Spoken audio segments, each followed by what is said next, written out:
ওম নমঃ শিবায়। শিবপুরাণ বা শৈবপুরাণ তৃতীয় খণ্ড শিবরাত্রির ব্রতদা পিশাচর মোক্ষলাভ প্রথম ভাগ। শুন সকল মুনিয়ে দেই মান কর্ণা শিবস্বরে পরিভোগে জয়না মনীষ পিশাচ কেউ পরিহেলা মুক্ত তা বোঝাই কোষে শুনন্তু সমস্ত পরিলা কই করিনে শিব চতুর্দশী বহু শিবঙ্কর মেলে করাশি এক বিখ্যাত পণ্ডিত তহি আসি পাণ্ডে সকল তাঙ্ক সবার করো শান্তি কিন্তু পর জন্মে সেই পণ্ডিত প্রবর হইতে শিষ্য গত মুখ্য পিশাচর শিব চতুর্দশী দিন আহিছে পণ্ডিত স্নান করিবাকু পুষ্করিণী তট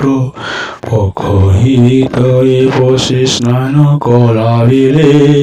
তাঙ্ক সেই পিশাচ দেখিলা কোডলি ভাবিলা নিশ্চয় তম শিষ্য অটই বড় ধর্ম পরায়ণ এ ব্যক্তি বোলাই এহাগি মোর দুঃখ করিলে প্রকাশ জানসি এহা কন্দিব নিশ্চয় মোর কিছু এহিপৰি মনে শিহু করিল বিচার স্নান সারি চলি গলে সুখে বিপ্লবয় নপাইও অবকাশী ভাবি পিশাচ মোর পাপ কর্মতি মহাস্পর পঞ্জ আহুরি মো পাপ রসা শেষ হই রহি কেউ মনে বিচারিও নপারিলা কহি এমন্ত ভাবনা করি অতি দুঃখ মনে পিশাচ রহিলা বটরে মনে নিয়োগ ব্রাহ্মণ চলে গলা নিজ বাস কেতে দিনে শিবরাত্র হীরা পুর বিশু সেদিন নিয়োগ নিজ উপবাস হই সেই শিবলিঙ্গ বাসে বসিলে যাই সন্ধ্যাকালর বসি শিবঙ্কুশে পূজা কলে পূজা করি সাই মুখে স্তুতি উচ্চাইলে তহি পরে পঞ্চাক্ষর মন্ত্র জপ করি দীপয়াই উজাগর বঞ্চিরে সর্বরে নিশি অবসানি এবারে প্রাত কলে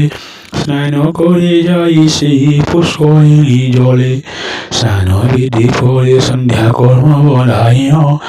জলাঞ্জলি দেই করে বিদ্যুৎ রবণ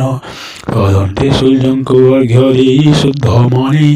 গৃহে ফেরি ଯିବା ପାଇଁ ଭାବୁଛନ୍ତି ମନେ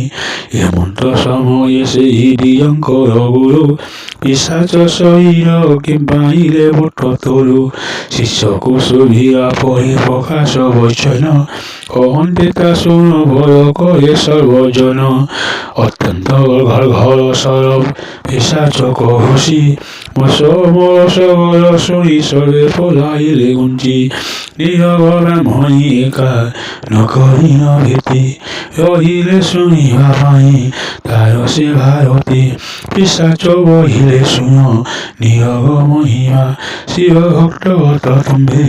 ଅତି ପୁଣ୍ୟ କର୍ମା କାଲି ଯେନ ଶିବରାତ୍ର ବ୍ରତ ତୁମ୍ଭେ କର ତେଣୁ ପୁଣ୍ୟବନ୍ତ ମଧ୍ୟରେ ଅଗ୍ରସୀର ହେଲ। ଓମ୍ ନମଃ ଶିବାୟ।